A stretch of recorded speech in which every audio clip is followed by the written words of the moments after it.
neti nzembo yo kinanga ça dit wana eza kutu message te eza direct nkola ebisi sala boy amuta ko bouder ngote comprendre si Dieu te dit fais ça au boya pété parce que nous avons mtatindi donc ngana koloba na sa featuring moi mingi pe mena ngako yo ko laksana te na sala featuring na bato belé na ko tanga ba ko le kata 10 na mboka la biso ba misé pas minene oyo yebi mais na ninga plus de ko sala ba clip te yango mona anga mingi na ba featuring te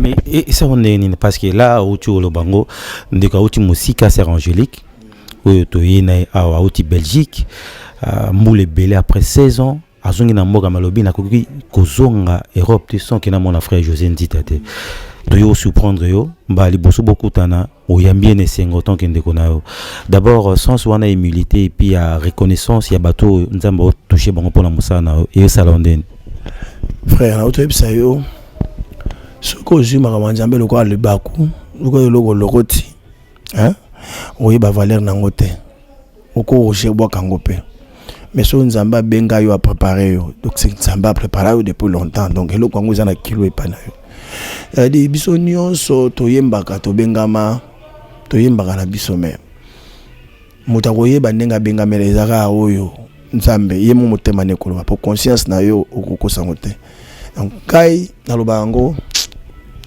ya musalo ko sala mo pelo lendo poani po tozaka na biso tozate to komi toza ponza menda ya komisi biso toza kasi mutu akomisaka ko pe olongola ngote bosoko so sabolo nda pampa bezanga tina loke mukona ngo alongoli yango suka.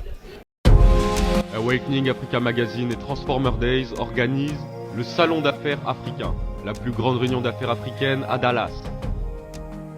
L'événement réunira des entreprises publiques et privées, des investisseurs, des dirigeants politiques africains et américains et des entrepreneurs. L'événement aura lieu au Grand Hall de Dallas le 6 septembre 2019 de 10h à 22h30. Awakening Africa Magazine. Nous construisons une communauté africaine forte et créons un héritage de richesse durable. Activités, salons et expositions d'affaires, conférences et networking. La conférence sera suivie d'un dîner de gala et de networking. Pour plus d'informations et réservations, appelez au 972 674 01 24 ou envoyez un email à subscribe@awakeningafricamag.com. Wait, we heard about this amazing continent with everything that we need and everybody is packing their bags and ready to come. Le Salon d'affaires africain, là où les leaders africains se rencontrent et créent des opportunités d'affaires.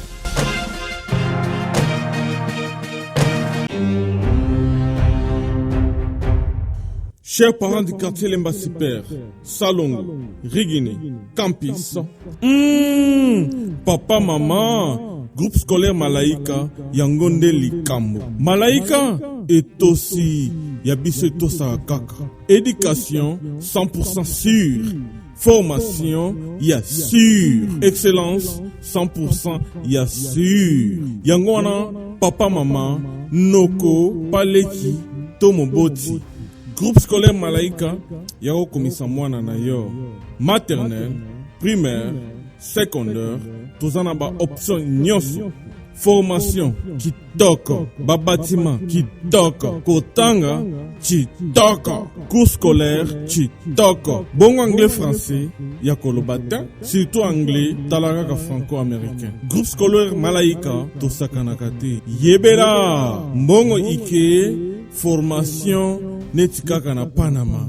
Bongo ike formation netikaka na Londres. Bongo muke formation kaka na Université Harvard. Bongo muke formation kaka na Amerika. Olingi mwana na yako ma cadre.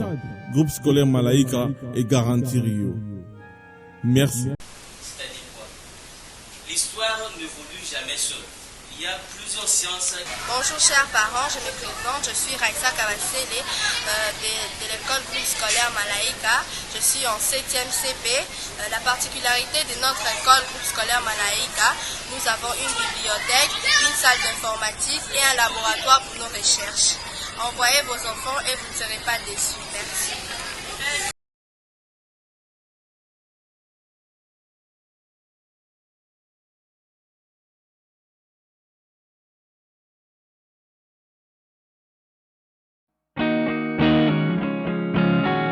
Bien-aimés dans le Seigneur, nous vous saluons au nom du Seigneur Jésus-Christ. nous voulons vous annoncer la convention annuelle au Colorado, à Denver. Notre convention à Messi Ministry Colorado. Et je vais vous présenter le premier orateur, qui est le révérend Roland Dallot, que vous connaissez bien de Philadelphie. Il va se présenter pour vous dire le programme, comment il sera sur place pour cette convention. Que Dieu vous bénisse. Merci beaucoup. L'apôtre Mbo, c'est un ami, un confrère, un ami de longue date. Et nous nous sommes perdus de vue, mais Dieu a permis qu'on puisse se retrouver. Et tel qu'il a dit, nous voulons vraiment prendre rendez-vous pour cette grande convention, et cette action nouvelle dimension dans la parole à Denver, Colorado. Je rappelle les dates qu'il a prononcées. Un thème que Dieu a placé dans son cœur et pour lequel j'ai eu aussi à prier. Je pense que c'est un thème qui va répondre à nos besoins, la restauration, mais à tous égards.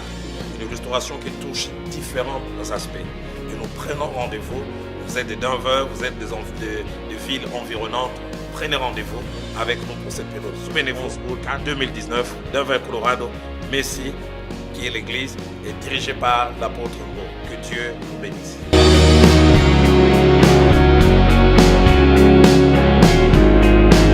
Igela coiffe ikote Papa na Kerouan, éternel Kenaya Kanda, taba, ikote Sensi Nganda taba Fenenene Nganda taba Chez Hugues la coiffe ikote Papa na Kerouan, éternel Kenaya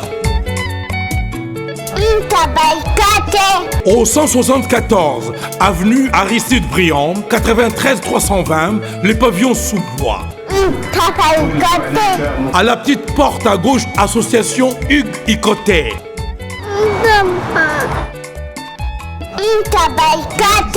01 41 55 0000. Ntaba Ikoté. Descartes Construction et yeah! Fini l'inquiétude pour la réalisation de vos constructions de rêves en RDC au prix imbattable.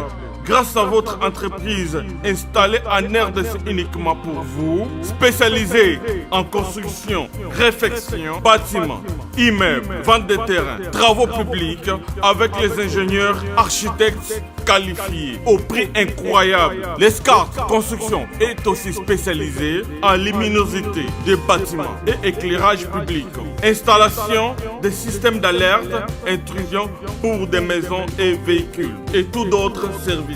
Nous acceptons aussi les paiements par tranche au prix incroyable.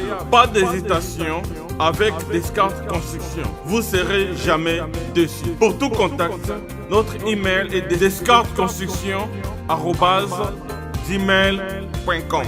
Notre numéro de contact plus 447 93 92 82 813 et appelez-nous pour Kinshasa plus 243 89 91 56 86 2. Descartes Construction à Tozana Mbongo Moké, opération Tongana RDC. L'agence d'export et d'import Michulu Atlantic Shipping et yé bana ya Canada, bana ya USA, bomitongisa lisusu te. Pour tous vos achats et ventes de voitures, pièces de rechange et les accessoires possibles. Na koti na ba koli na bino na Kinshasa, bomitongisa penza te. Please, bakoya koza koli tina ndako. Pour tout contact, benga Michel Lukadi. Plus 1 508 371 60 43 USA na Canada. Pour la Kinshasa, benga na plus 243 89 551 30 38. Michulu Atlantic Shipping. Yaboye, Bazuapi. Raph Ngindou, félicitations pour la promotion, c'est la rapport d'artiste. Que Dieu te bénisse. À qu'on n'ait pas demandé, il n'y a rien en face. Suivez Congo Promo TV avec le PDG Raph Ngindou. Nanenga Mabete, Congo Promo Raph Ngindou. Boga, en tout cas, félicitations, merci Sito et Oumela. Raph Ngindou, le présentateur de la force créative Congo Promo. Congo Boroto, c'est la force militaire de Congo Promo. Et faites comme moi, allez voir Congo Promo, tv5.com. Donc au nom de Jésus-Christ, nous bénissons le Congo Promo. Avec Raph Ngindou, Congo Promo ne tombera jamais. Bigolo Congo Promo. Ouais, Balobi Raph Ngindou, Congo Promo toujours, grande puissance. Congo Promo qui torcos net na film. Congo Promo babundana nango. Congo Promo. What a plus, what a des boss là. J'avais entendu et j'ai vu. Félicitations à Congo Promo TV.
Et à vous de nous révéler votre confiance à travers l'une de ces émissions la plus suivie du Congo, c'est dire Sensation 7, là où nous donnons l'opportunité à tous les artistes évoluant à l'intérieur tout comme à l'extérieur du pays de pouvoir s'exprimer. Aujourd'hui, on est bel et bien dans la commune de Lemba, on est venu voir un artiste pas de moindre, lui il s'appelle le frère José Ndita.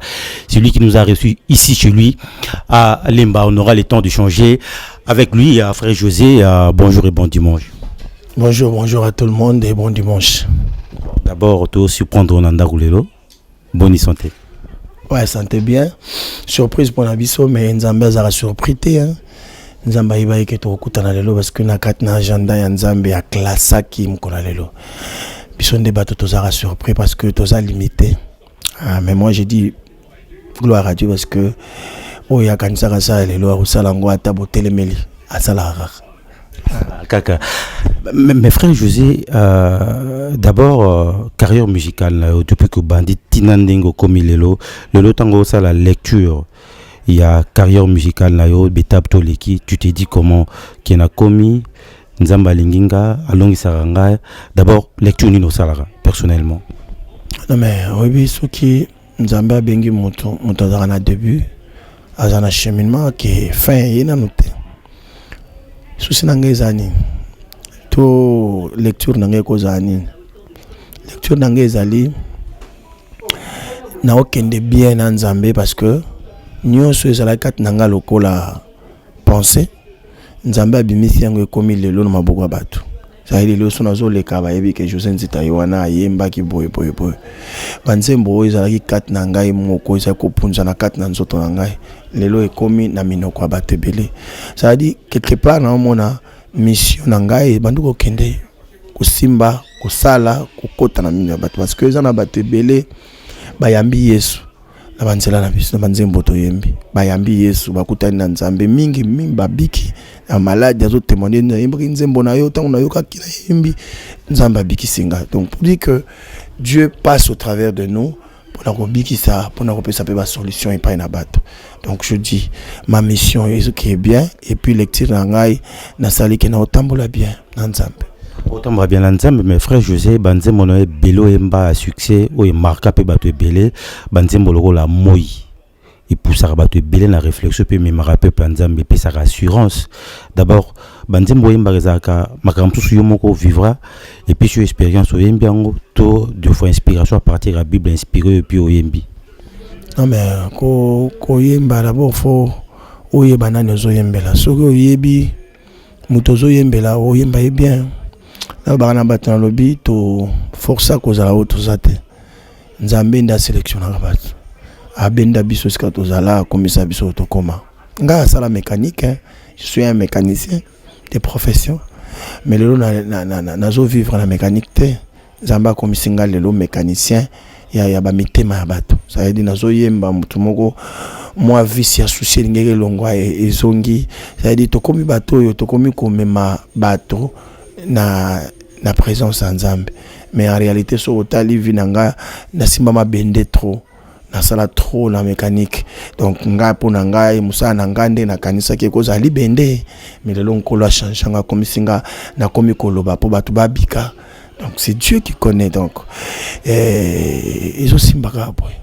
Aussi ma musique en gondongo biko sala mécanique aussi retrouver le loza mécanicien à soigner mitema ya bato à travers maloba nzambe, mais musique en frère José bato belé ba bien à travers le monde pour bolanda aux États-Unis ba mso ba bara debi na hote au kotara ndenge nini ke lelo bato ba mona na musique lelo ndengo zali. Non mais tout début ils allaient toujours net simba net zala tenet kende net yate.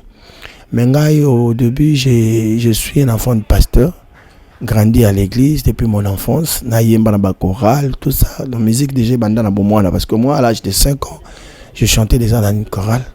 À l'âge de 13 ans, j'ai commencé à diriger une chorale que j'étais un dirigeant moi-même. Donc et déjà cause la leader ezalaki na makila. Kokamba ezalaki na makila. Donc on a déjà ngolé lo ezalaki kaka semence on dans bachaki.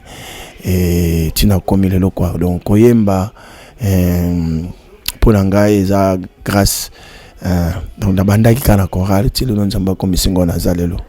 Je pense que batbolanda biso mais frère José Nzita, est-ce que ça la bateau o yomoko vanda à travers œuvre na bateau baleka na simana o bimi so pesa bango chance et que le lope ba ko ivre na monde musical bazali bon zebele na yemba na bateau belé ba msubazate bakufa msubazana bomo, mais bon yango penza te za c'est lolendo to le koni non problème nangeza plus boye so nzamba pêche opportunité ko sa malamu salango parce que tu oso vivre boye to kana ikola mukatele lo to koza na penser to kola mukala tongo, mais simba mana bo nzambe nde mutalo baka kokoko réveille toi pona mona pe bato mbongo ebele balala me ala muki na ite mbongo na epela musi ete atikali nango pa ke akufi. Donc pour dire que auto ça la pona nzambe to kontango pena te lokwa to sali trop te, parce que les autres sanga un jour et pas nzambe à 1000 ans c'est un jour. Alors so calculer so un jour et 1000 ans, on a sali combien de tiers tout combien de secondes pendant la bande yemba autant soit à une minute na registre so un jour les 1000 ans.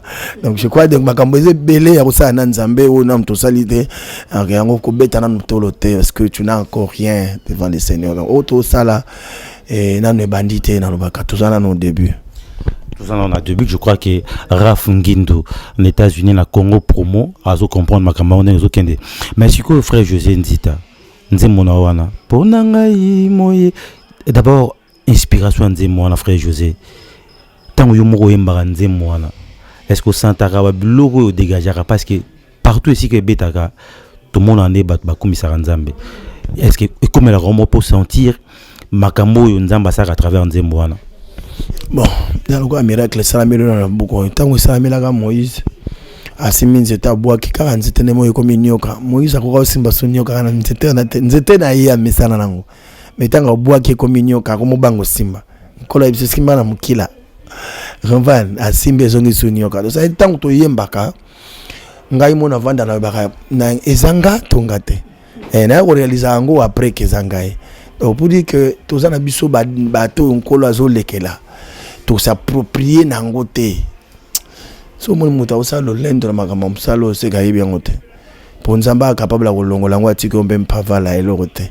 Donc lokwa tozui epai na nzambe ye moko tolingaka plus ko tombola nzambe baloba na loba kawana ezala pena maloba inspiré parce que na bo moto boye pour kanisango eza mo passe, mais so inkola le bi apesa yo loko sala kola opesa yo parce que yende muta inspiraka ça. Il ne t'inspirera. Mais frère José, depuis que vous allez la carrière musicale, na automoni ba featuring mingité, mais tu belé c'est pela na yo makasi. Et ça yo moko mi pesa discipline wana par rapport à bandeko na mo surtout eza peut-être opportunité na no comité. Featuring eza le bosso 1 makila 2 la recommandation ya nzambe. ça la featuring pour les 5 ans, ça featuring. Parce que toko yemba na biso nyonso, mais biso nyonso to na vision moko ya koyemba te. Featuring basala kana o nzamba hebisio, ça dit tu te dis va là-bas fait. Amoni mon sœur nanga ayo kinzamba loti nzembo ayo kinanga, ça dit wale za kutu message te za direct nkola hebisio sala boy. Amuta ko bouder ngote. Comprendre? Si Dieu te dit fais ça, au boy a pété parce que nous avons Dieu. Donc quand on va dans sa featuring, moi mingi pe maintenant nga ko yoka relaxana te na sala featuring na bato belé na ko tanga ba ko le kata 10 na mboka na biso. Ba misé pas minene oyo yebi. Mais na plus de ko sala ba clip te. Ya ngomona mona nga mingi na ba featuring te.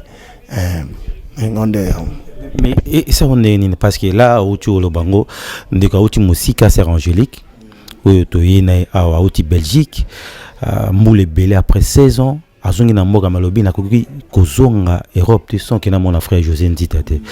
Tu yo surprendre yo, ba li bosso beaucoup tana, o yambien et sengo tant que ndeko na yo. D'abord sans wana humilité et puis à reconnaissance, ya bato nzamba toucher bango pona musana et salondene. Frère, na auto ça yo. Ce que je m'a nzambe le quoi le baku, le logo logoti. Hein? Oui, bah Valère Nangote. Oko rocher bois kangope. Mais so nzamba benga yo a préparé yo. Donc c'est nzamba a préparé yo depuis longtemps. Donc hello kwango zana kilo epana yo. Di biso nyonso to yembaka to bengama to yembaka na biso me. Muta koyeba ndenga benga melezaka oyo nzambe yemo motema nekolo pour conscience na yo okokosa ngote. Donc kai na lobango ya musalo ko sala ngopelo lendo poani. Poani potozaka na biso tozate. Tokomi toza ponza menda komisi biso toza. Kasi mutu akomisaka ko pe olongola honte. Bosoko so sabolo nda pampa bezanga tina loke mukona ngwa longoli yango suka.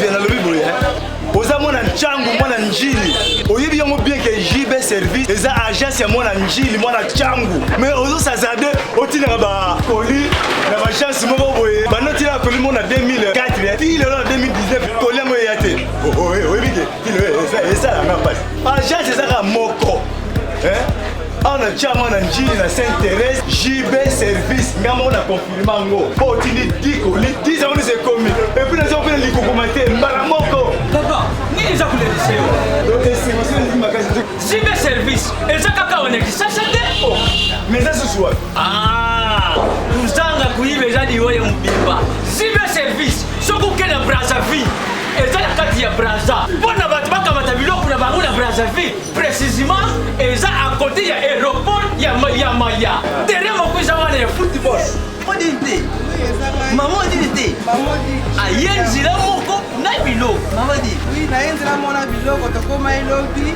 toza a pona vino tosa musala pona vino anja munderite mutu muindo azali congolais lokula yo na ngai azali mutu mwindu me makila mundele José Bayila yango moni JB service mikolo ibatu bazoluka keleka kapa foizeleo umida Hugues la coiffe Ikoté. Et enfin je suis arrivé salon Hugues la coiffe Ikoté. Non seulement c'est un salon de coiffure, mais aussi une machine de transformation des hommes et femmes. Regardez-moi comment je suis. Vilain. Mais attendez, 2 minutes. Bogart. Vous allez voir.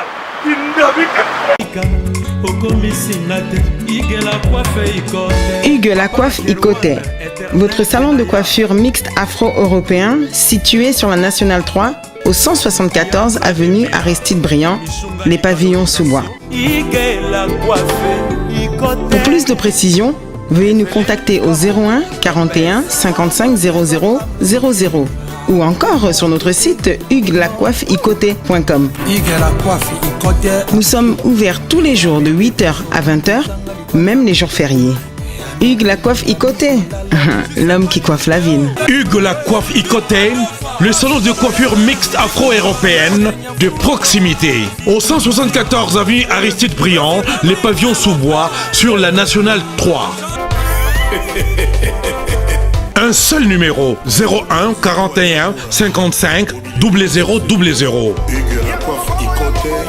La beauté de votre chevelure chez votre frère. Hugues la coiffe Icotay, même père, même mère. Chikicha, chikicha, cha cha. La beauté peut tout changer. Salon Hugues la coiffe Icotay. Quelle beauté! Sexy pour les femmes, dindindi pour les hommes.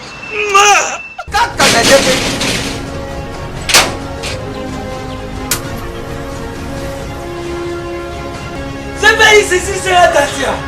Ce pays, c'est la Baka. Louis! Ah! Ils en ont Mengaït! Ah! Oh, ils ont GPS. 10 ans de service. 10 ans de service. Numéro 1, na makambo kotinda biloko uta Londres pe Kisasa. Tango na yuka kiri soyule GPS. Mbala moko. Na Kisasa, adresse na biso ezali moko na Lopoli 73. Ah, pas de place tozali. Facile. Na Londres kuna ezali kaka na esika stade ya Tottenham ezalaka ndinga ndinga. GPS numéro 1 ya French Congolais na Londres. Omoni, du faut à la humble les locaux yozo me mayayote parce que ce n'est pas pour nous, c'est pour Dieu tozo yemba. Aso muta comprendre bloga boye a yamba batu nyonso pene na ye lokola bandeko na ye bana nzambe. Mais so moni ça boye buleka ke a loko tiango par hasard et puis a bien importance nango te parce que Yesu ye moko abula batute. So yo ba péché ka loko ko defso bando bude uskoto babo na yo na Yesu na leki parce qu'il a mangé avec les pauvres, il a mangé avec les indigents, Yesu akota partout. Bon yonde kutoza kutu Yesu te moza serviteur de mais osa lolendo ko leka ye moko. Non ça raté. Donc pour comprendre, faut y ba que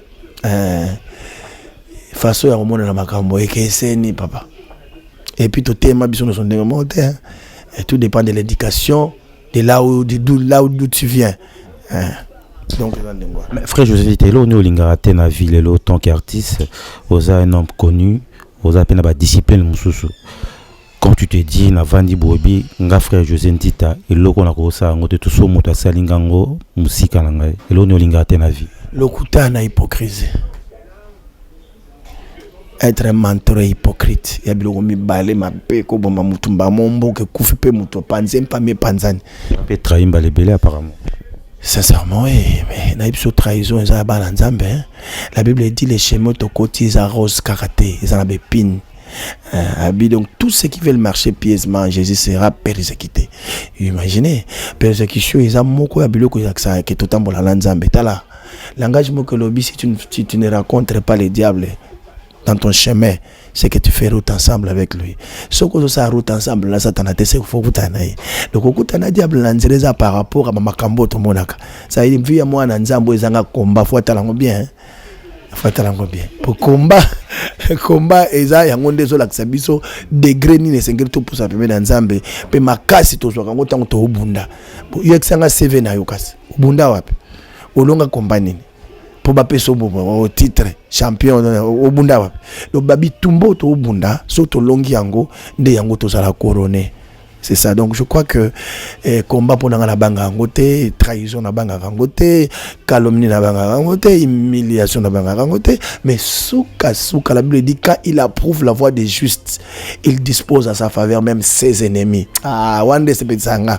Pour ça mais souka approuvé yo. Ah comme si ba ninga no so marche pied. Binemi nous avons marche pied.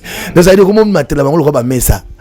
Donc bango va comprendre yendenge ni pembe na yo parce que à quoi approcher bango parce que quand tu as la lumière modi aroya kaka jamba sala biso source d'eau na banga te ya na ba un jour to za la ensemble na batum suso msuba trahisa ba kima ba un jour Dieu a eu ça bango zonga yaka critique ne ba père mo ba critiquer msusu na musique son ke ba yo très bien et comme la Europe on a raison hein on a raison.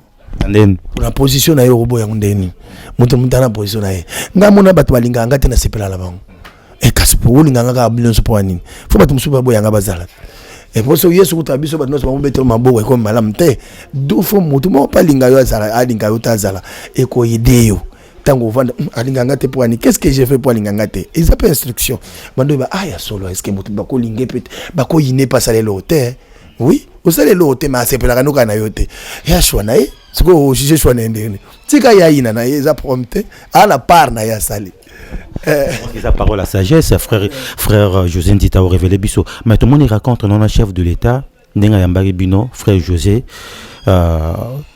et tel sama yo magozaki ne sengo makasi d'abord on y markaki yo na raconte ya yo na chef de l'état Félix Antoine Tshisekedi teme mende kona ngata yo moko to kende parti zo pas na chef de l'état na yo tayo ozo betongo le sonde ne ozo mona on est tu ata kutu boko mesa kratie so ka bengo ka moi gentiment bongo chef de l'état ya ete omoni hein ezala malamu mingi na kata mboka na yo mokonza mboka na yo ayeba kombo na bengo pe na kombo abi José Ndita bonjour ça va bien parce que musala to sala na nzambe il faut ba tracer tikala quand il y a pas de traces c'est que tinate ozomona donc so naza na kata mboka na ngai motali boso singela yeba na mboka na ngai mukonzi na ngai mboka kono ya boso ko so ba yebe pa mukonzi mboka to sala mtsani du auto sala atala ngo na TV ayebi que j'ai dans mon pays les musiciens chrétiens et les musiciens populaires. Dans le groupe de musiciens chrétiens, il y a un frère qui s'appelle José Ndita.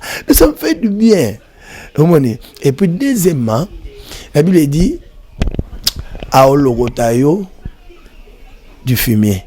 Et il te fera asseoir avec les grands de ton pays.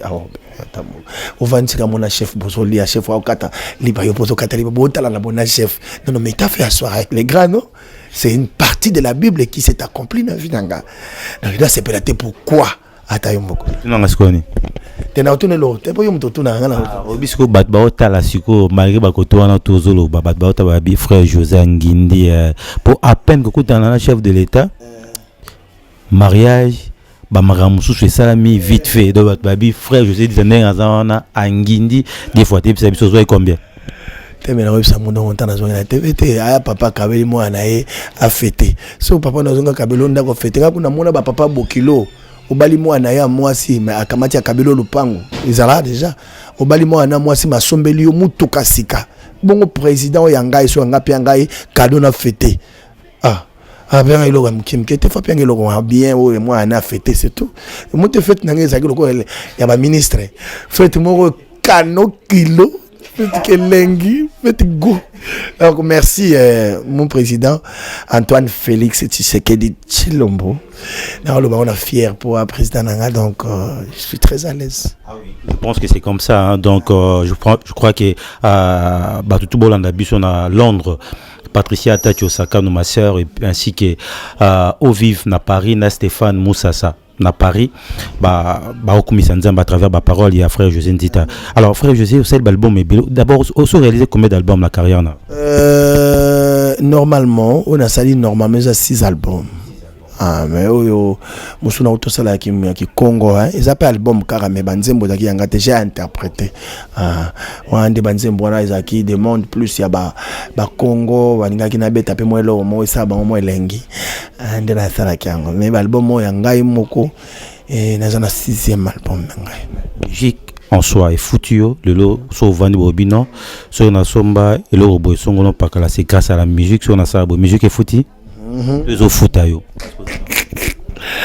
andora songi hein oye musique so que foot ngaite c'est que na misali buzo banga moko so yo yebingaye oza parti moko ya musique on la foot ngaye j'ai maintenant un frère que je connais ozomona ko foot ezaka ka koza na mbongo ebele ko lekate ko foot ezaloka bande ko nanga uti Belgique il a pensé à moi et to ko makuna zo bimsaka secret tayo tala mutu mo va aux États-Unis makanisi abi que frère José Ndita na linka ke mingi jive na ke monaye pe akutai na bosololi oyebeza peut-être Dieu nous a donné des familles partout dans le monde, c'est déjà un salaire que Dieu nous a payé. Le son à Belgique na ndimita na la libanda jamais na kota na chambre na la liba opesa na chambre qui top pour ma sœur n'est-ce pas? Alors le roi frère José Ndita ça est déjà à mission de la poisse. Tous on a nos sert réaction à chaud. Boyo Kamoutaouti Belgique après 16 ans. Ayokuta na frère José Ndita. Alors sœur Angélique d'abord bonjour. Bonjour frère Amos. Alors le Toyota frère José Ndita panae ayambio. D'abord réaction no ezani. Eze sengo na olenga komona mbiaka modèle ya mbelinga. Donc na s'attendaki na ngote na ibisa que déjà bien avant que nga na koma obanga nanga.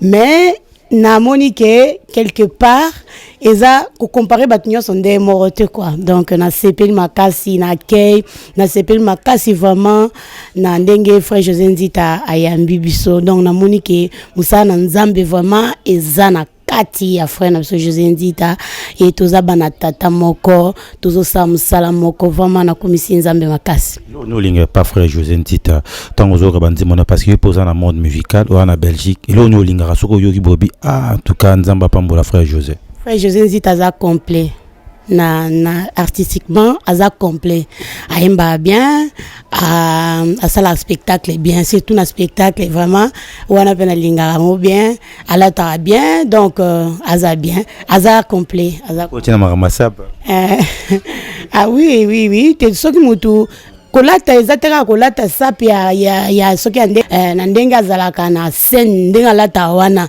ndenga linga ezateke kolata na privé za makam na mais na scène donc nazolo bila niveau ya scène aza complet na façon wana oui.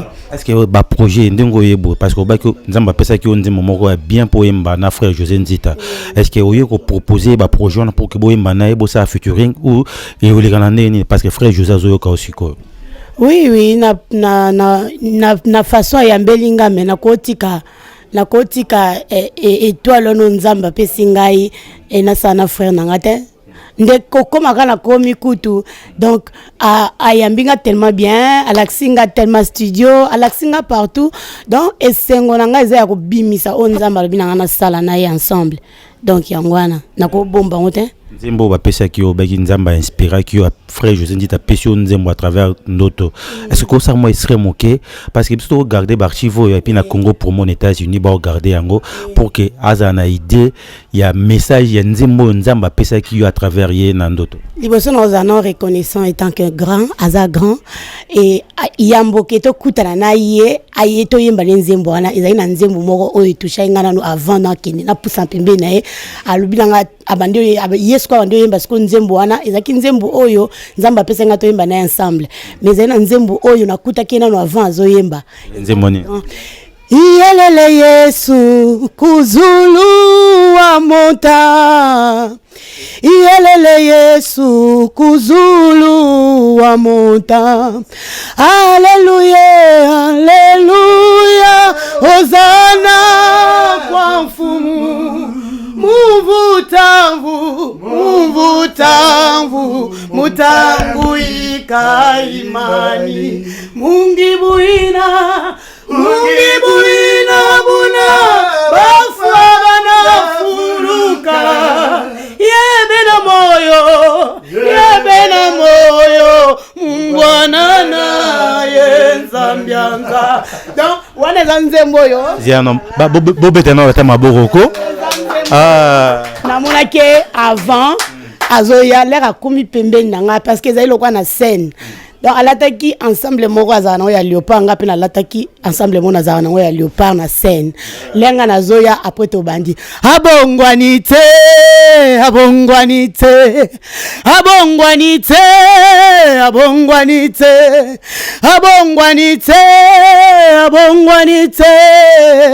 nzambe na bibilia abongwani te oya sekwisala zalo abongwani te oya bongola mai vino abongwani te oya salabi kamwe bele abongwani te nzambe na bibilia abongwani te. Merci beaucoup. Donc je pense que ça chaud hein. Donc nulle part que sur Télé 7 ainsi que na Congo promo. D'abord frère José Koyoka sœur Nenga Embi Nenga témoigner pour na Moussa Monene Rosali. D'abord et ça onden. Na to banabino to lokota makambo to salate. Mais nzambe ndem taper sa biso. Mutu témoigner ka biso malamu koleka et ça Saint-Esprit. Ça dit ti azoya azana témoignage ya Saint-Esprit katinaye sur ngai. tala na yebiswa solo bande kona ngai na auto yebiswa basala featuring na loyengete basala ngo sous recommandation et sous l'impulsion de l'esprit au moins la featuring to sana eloko les eloko nkolo atindi nzembo wana ekopesa sengo na mutema ya mutumoko on ne chante pas pour chanter. Tous wana teloka ba chanter car bla bla bla. Non, on est serviteur de Dieu. Tout ça la makambo par rapport ya nzambe nga zotinda biso pe bato bakubika na nzembo oyo. Baza wo nzambe sia destiné bango na lobiko déjà. Parce que biso to zaloka canal o mai kola zocha poto komisa mai pa ya lobiko wana ezo na besoin. Bato bazo na besoin bazwa. Ba mela babika. C'est quoi le canal ya lipambo ndi biso mbale. Ozo mo sekonde zana. Yaloka nakata lopango na ngai ya réside des eaux eza te mais tuyau ya réside des eaux eza donc tuyau elongoli mai na réside des eaux tie ya wande biso tozozwa mai esika eza na lola to memeli bato na mama pango comprendre ça veut dire ya uti Belgique aina tuyau uti Belgique tiao et c'est un jeu un pilote est-ce que autant au sanza mai wana pesi obiko pa na bato donc crois que et le quoi forcer zaraté pe le ba forçaka au sentir que ça trop bazo forcer mais o yaka yango mo na pete au sentir zo ya pembe donc zo yimba abongwani na yoki pe monga mo yelinga mbamo na bando yemba ngo pemba donc ça coûte moi ta mingi tena studio parce que et si to yemba kia on ndoto o to ko bakisa power et ça déjà amen to na yembe ba to bakisa loko mo na pemba papa eke to bakisa mo loko papa eke donc au mo na mbala moko comme sur les roulettes. Je pense que ils a très bien. Ma frère, je suis mon cousin album, mon cousin sur le marché aux préparé tout comment. Album n'a pas Cécilio. Nous avons la gaka ba événement eleka et puis na sala ngodono. Kala mingité, zambe so asungi. Toujours manda ba clip na profiter sur le c'est pas album le quoi la sera zali à tout ça ba clip na ye. Allez. Pour na sala pe bonus ce que rozonga no kité à côté na ba clip nanga. Abina pe manzembo nanga mo ba sentir quand même qu'il peut pas venir na ekoto. À côté pe abini banzembo nanga et même ayo ka pe lenge donc ti ba otala na YouTube ba moni pe na na ye na nzembo na ye et puis banzembo nanga na côté pe na clip et ça bien mais au ça studio mo lobela ngote hein poni lobelango après na lobelango après parce que na déménager na chango sika et aux ala proprié et sika tout le monde a travailler calmement on a un studio homme nan. Et le quoi studio homme, il y a des gens qui travaillent mais c'est plus homme la English cause la pour batunyoso ça veut dire ça la commercial quoi pour tout le monde on est sur côté album que bima ndé na koleka TV na lobaki son oboyoka na sala ngona studio langai so bo sepel nango eza ouvert mutuno sala leka ya sala pe ya nzembo ndé place na sala liste to kendo ta la studio tout le monde en est ni musala ezali mais dernière question avant que to kende na studio frère José Nzita est-ce que vous en avez un projet un jour comme pasteur tout le monde va ninga na ebela musala ba bandeka ba yembi lo yo toujours ko misa ba parole ba verset ou toucher mitema ba na nzambe lobi to ka frère Jésus ta komi pasteur te me prom nanga nini ba komaka pasteur te me bazala pasteur ou talola yo bane kambazo bomande na opso na ta sembolati ba komaka pasteur te me bazala pasteur ou ta na lola nzambazo bisa Jérémie abina pona kiyo uta na libumu wa mama na yo na libumu mama na abimite na ye na mokilite azana no fétice mais Dieu l'a choisi na kati ya libumu mama donc pona yebisa bongo avant kota na libumu mama bino tu étais déjà na firmament ozalaki na pensée na ngai ngande mona koti si yokuna na yebisi yokuma musali na nga ça dit nzambe basai la gaye publicité te asa publicité ye moko nzambe ba edaka pe yete nzambe nde moto aida biso on ne devient pas pasteur pour na bandimi base pour batokote ya bazate te osali sumo mais on est né pasteur on est choisi par le Seigneur préparé c'est comme ça. Donc moi je peux pas devenir pasteur, non. Ce qui à côté a un jour, c'est que Nzamba tchanga de pasteur kala avant la bandolo. Ce qui vous a que na côté un jour. Mais pour moi aujourd'hui, penser wana ezana noté. Nazana no moyembi. J'ai fait le chant na yemba mukolonkolo ko bateya c'est que yemu takozwa décision ko yebisanga na teya pas seulement ngana ko loba na zo yemba boye anasa l'église na ngai non yebaka ke batu bako chope une erreur mam na zo loba eko ya pa mato ya mutu moko ba ko chone erreur ozote babi yo ndongo lobaka oza net pasteur to mona ko net pasteur so osali boko ma net pasteur yo pe na lo yenge wana osainini omikotisi na ki pasteur nzoka badindaka na ki pasteur te babenga makande pasteur pa ina nzambe donc bande konanga soki boko yoka mokolo mona komi pasteur c'est que bozo ba témoignage belé sur yango mais na minute yo naza moyembi et je n'envisage pas na comme pasteur nano nalingi plus na yembe la nzambe nanga je suis à l'aise dans ma peau dans mon assiette ya kozala chantre ya nzambe. Est-ce que vous avez toi conseiller pour la jeune génération bazaroya par rapport à tout le monde belé babimaki mais tout le basi pe mosusu ba trahir bango carrière et kiti yoza doyen na musa na lelo est-ce que frère Joseph doit rappeler ton ya conseiller pe ba jeune bazoya na makambo ya mariage. Bon, le conseil papa langa na mboka na biso faut ça très attention pour nous conseiller moto. Il faut moto ya koluka yo pour son conseil. Ce que je vois, c'est que ne pas mingi, eko trahir yo, eko kitsape yo, eko kitsa même ata moi autorité na yo zana ngwata ya muki. Mais je crois méfiance c'est ça peut entre bino ba mission chrétien. Ba méfiance te parce que éducation est que c'est ni. To koli na ba famille. Et ba tumsu za éducation na ya impolitesse déjà ta moi na za musali na nzambe mazana moi impolitesse ya muki. Vous comprenez nga? Un serviteur de Dieu mais impoli. Bazé belé hein. Un serviteur de Dieu mais colérique ya kusakana te mais a mutu na nzambe. Donc olongole mutu na nzambe te nkolo abenga ebongo. Soki pa benga ya bengela na forme. Na ojuger pe yete. Siko bato ndengo na pona ko kotoyer, il faut la collaboration. Ça veut dire à Lukio to beaucoup de circonstances moko boy. Mais olonga yo mo bola ti costume no bonga na kebo na ibi na yo conseiller yo moni mokambozo sala. Oko risquer zo mbata netije pamba. Omoni. Donc il y a on a tout gaga plus et le Congo c'est la volonté ya mutu. Au monique sur naza terrain ya malamu kozo mai ya makomela pa nanga oye koluka mai ya komela merci nakupe ça yo mais soki ngana déplacer en tout cas faut que na yo kanzambe ou bien Dieu m'a recommandé allez-y alinga linga te lokwa Moïse nga misa Pharaon ban Égypte il va voir Pharaon Nzambe na kokata bi kende na peso makasi omobilo ka ndengo wana ça c'est une recommandation et na oya na konzo po obetanga pete pona za na nguya osakana to sakani na koisao parce que na za na Yesu katinanga mais si je n'ai rien entendu nga mo na ko meka biloko ka ndengo wana te pona za na conviction te donc ça veut dire si quelqu'un vient na kusala ye marabiso mais est-ce que vous aurez peine à regret mon frère José Nzita il y a que Vandi Bolobi frère na biso un tel à Kenda il a fallu pas Kenda non vous en regret Michel Mousso allez moloto na kanisa ka mingi fallait pas kende ya Charles Mumbaya vraiment fallait pas ba kende na ba bato ba encadrer biso mingi oyebi na biso lelo yo na kota la koloba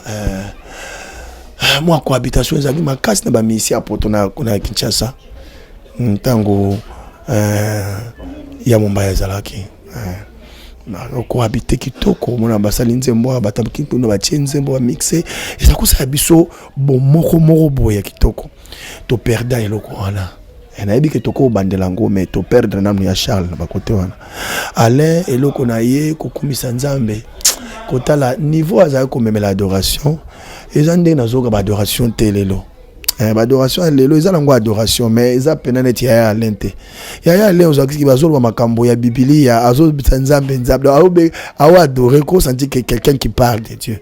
Je ne critique pas les gens qui adorent mais c'est pas la mingi adoration ya Alain. Et il adore très bien, c'est vraiment un vrai adorateur. Oh, il y a tikali biso trace. Ceux qui bandeko yo bazaka focaliser banzembo adoration bakolanda trace wana lokola frère Franck Mola chana mona raya kenda wana bien.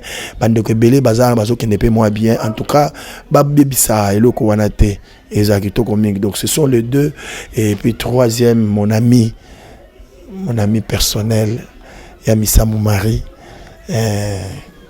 La gaming ils sont vivants. Bengi amité, bengi ami mon ami. Donc Azaki pena oyangai famille. On lingue pas sur Marie Misamo. Artiste. Marie c'est un artiste. Artiste complet, artiste oyo ala biloko na nzoto. Ça dit Marie akufa na biloko na nzoto. Marie so bia yemba, aoyemba, osanti aoyemba, aob de montrer na biloko ayemba na libanda nzoto na ye. Ça dit azola kisabino ke na artiste. Mutande ngala Congo eza mwa passe poto zo elisusu. Na obondela nzamba sisite Marie Mso abima. Vous avez un esprit, d'autres boza. Nga mingi poza obenga nga artiste na yenga bina obenga artiste. So ya sepela nga suna bima na beti mwa biloko mo mansala ibibo. Ya zo so nga artiste. So nga person na moni esali bo concert mo ko ko atyango neti bandaku. Artiste. Donc ça dit to lingana mingi na biloko wana. Vraiment c'est déplorable mais to lo banini. Gloire raison et pas dans Nzambe muta osambisa ya zate Seigneur yo zubiso marim samu to kanelio nana okanela Nzambe asala makambo ye mogalingi to baga merci Nzambe po esepelisa ki ya zwa Marie Nzamba zwa lokumu bandeko nyoso azwa wana esali biso pasi mais ça qui est important zo bango ayebi pourquoi donc que la gloire revient au tout-puissant. Oyebi ke so matili kwa podium wana concert ou lata ke esprit mosusu qui n'a rien à voir na makambo et ça esprit ni wana lata. Mais la scène est à Makamsu, scène est à OK Penabi Tombati. Et le gars soda, soda civil, autant bolroyer baptême, mais soit betin zakoma, la tibloga timbe arme keba. Tia zo yana arche santa, quand pena comme pena keba sur sakani mo d'appliquer masati matuza. Donc comme ce qu'on a au sakani au kraka, ta se weye. OK. Donc parce que pour a comme na pona, ils sont sakani pe ko tout. On a podium mais andeni na podium tout ça a un problème quand on a battu ba hôtel à bisoté tout ça a un problème na binemi ba vandi wana to yebi bangote to on a problème na satana ye moko pour ko linga to transmettre message to on a problème na ba jaloux na banane to on a problème na bananzambe siko ba catégorie nyoso za kana faut gérer bango tango telemi wana oza nchanga te on doit te ko seka mingi te ozo loba avec ma précision pe ozo pese lo ko ozo pese parce que na minute wana o batu nyoso ba kozala na sous ton onction ça dit comment gérer parti wana ozo sala ndamba lo kana ti yezu nde yo siko teya tout ça comprendre donc ils ont différent na ndenge nazala na ndako boye ke na telema na podium so mina kota na lati na okende na beti ba biloko na ngati ko na okende voilà ce que esprit côté esprit en colo hein côté ko onction tondi ko ta na zo telema na zo loba na o sentir que mutu moko fo bikawa mutu moko za malade fo zo guérison moko za ba problème fo simbama mboka fo bikawa donc ça dit tina telemi wana eza pona batu so baza wana ba bika amen yango moni to telema lo ko ba j'étais au bon c'est frère Mike Alambay. Mike c'est mon petit couteau so toni boire seka seka za na libana nga to yambani to sololi ezaki nango loko tena Mike Alambay c'était seulement moi mes ententes amuke to solola ki to silisa ki na bisongo ngai kutu nakenda ko de là aller quand même na TV na senga pardon na bato nyonso ba yoka ngai na message wana sans c'est milité makasi ina esa bango bolimbisa nga penza na mesana te ko leka na TV ko lobela batu na lobela Yesu mais j'ai pas compris quand les ka nganda na lobai makambo parce que ya pe kanda ya molimo ya bolingo kana ese pe maki pourquoi kandango na Mike na sidiki like yo point na sidiki ka na bolingo parce que yo za mutu mo changa libanda la mamna hote nyoso ko sala fonga za na kati Mike ebisika to huti to zaki na senga na to hote mona to de breti lolo kombi bo Mike ni kamuno fonga na za yo engade bono changa 70 kuna vous comprenez na siliki la ke panga changa 70 faut changa 2 to 3 et voilà siliki alors c'est que la guédom à ce kakita na yebise makambola buka bivie a obominga ya mbinga to yambani to seki donc et ça la qui jalousie d'amour kaka c'est mon frère ninga ki te azala trop musika surtout ça pembeni to so la rapo makamsu c'est bongaka moko so la ndenga famille hein ils ala trop musika te mais ya comment to musika bi boni boro Mike tato ko lia fu mozali musika ndengwana zonga na noa je crois que ça donc en tout cas la ndanganja va pombola je t'aime beaucoup Mike alors to suki sina ni na Congo oyemi banzembo ebele ya Congo donc bolingo nga mboka ezaka yuta wap esprit grâce to za nango ebele kuna na télé c'est bande kolekana quand sango na osala ngo album banzembo na ngai na osango na CD moko na kendo kabela ngo mukonza mboka ope musu na sali na nebimite kala tezo bima mboka no zo représenter le Rwanda. La Bible dit prie pour ton pays car ton bonheur en dépend. Je suis le représentant de mon pays. Nga partout na hôtel masaka na télémission na congolais na fier de l'être papa ko saka na te. Moni mboko yo zaka batu balingango. So bolingi yango ka pe bongi nango. Ezaka batu baka bata bolingo ba sopi na mboka si nango bongi nango. Donc ezango se singa ba exercice belete. lingango kaka so to lingango mona ka ekoma nango kitoko. Donc moi j'aime ces pays et je crois que bolingo tozo coach musika malgré tout ça na ba institution te toza ba gouvernante mais na zone dima éternel à ça la biso grâce tous à la rapproche na ba gouvernant moi makambo tozo yimba mukie et kotaka bango po ba me rappeler ko injecter et pas ya ba gouverner biloko ba kozwa pe pa na biso tana mukie na secret. Je vous ai dit d'abord dans les États-Unis, na Belgique, na Londres, partout à travers le monde, un monde ba congolais ou peut-être ba robomana entre biso na niveau Europe ni no yep bango pour que lobi tout monde la musique besoin na po. Non mais na yebisa ba combattant na bitos ensemble. Nga pona ngai na sidikela bango te ba na raison ya makambo nyonso ba osala. Ba na raison makasi. Soki ba loba ki pété, mbele makambo mingi na mboka na biso changer te. Moni ba résistance na bango ebongoli makambo ebele na mboko. Donc na loba boye. Makambo nyonso bandene bandeli ezaka pe na suka nango. Et je sens que le Seigneur a même bango ti apesa bango raison na suka pe batika makambo wana. C'est seulement le Seigneur qui peut convaincre le cœur. Nga na olobelo rote na obelo romoka ke bango nde bayebi nini ba Hollanda le on bazo poursuivre vers le corps objectif. So bo moni ke koki bo sangisi biso to yeto vandi to sola pas de problème. Mais nazareli ke to vanda le sou ensemble na bango to binaka na biso sou ensemble to liaka na biso sou ensemble na bango parce que to kabwanité so kati makila na bango bazana sans congolais kati yanga na sans congolais donc bazala ba mande ko na biso mais zaka moi ba mésentente je sais que le Seigneur fera que ici là Torozong ensemble, Toroli ensemble. Je les salue. Parce que nous sommes partout dans le monde entier, les combattants. Je vous aime beaucoup. Que Dieu vous bénisse. Persévérez, Moussa Nabino. Mais, qu'on a bien orienté Bino pour nous se comme calme parce que vous avez besoin de nous et nous avons aussi besoin de vous. Cause à l'ensemble, on est ça la bien. La Bible dit qu'il est doux et agréable pour des frères de demeurer ensemble. Ensemble, c'est à cet endroit que le Seigneur envoie la bénédiction et la vie. Nous devons être ensemble pour nous amener à Pambola Bisso. Donc, réfléchissez aussi. Et ça peut sujet beaucoup vont ensemble pour réfléchir. Et surtout nous, les frères chrétiens, je sais pas. Tu mets la musique na poto to sala nini mais tant musu boza ba raison bon me rappelle moko ko laksa biso qu'est-ce que nous avons fait et ce que ça ko bongisango pourquoi pas to bongisango kaka to bongisango to comme ensemble parce que l'évangile doit être prêché voilà un mot pour l'émission la lingango mingi parce que c'est sage et ba question moko ça très fondée et ça le rotate je sens que tant on poser la question on a posé et puis la question on a la réponse je pense qu'il y a une personne qui est édifiée na banda koska vandi a vu vraiment pe loko moko akoloba que non en tout cas na tala émission yo na bénéficier na eloko j'aime ça ata bino mo na kata déontologie na bino et bon me ramiko ko ça pe mo ba sélection faut pas passer n'importe qui à la télé à son micro va nous poser quelque chose qui a des questions qui ne correspondent pas vraiment à ils ont cadré pensate donc je ne juge pas mais ça est le gobino beaucoup vendre hôtel koloba qui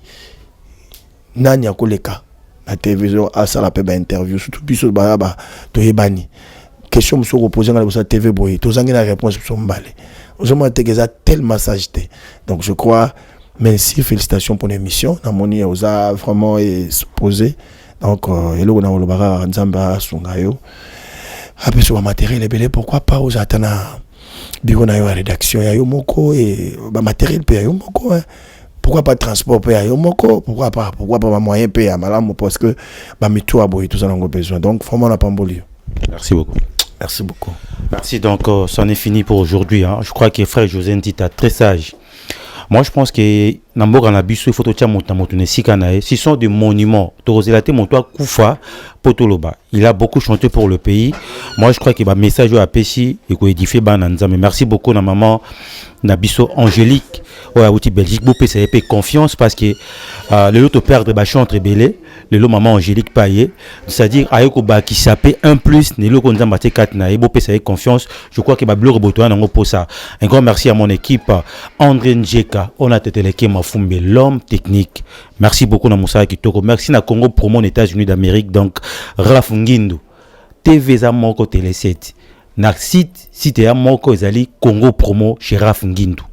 Le boss. Bye.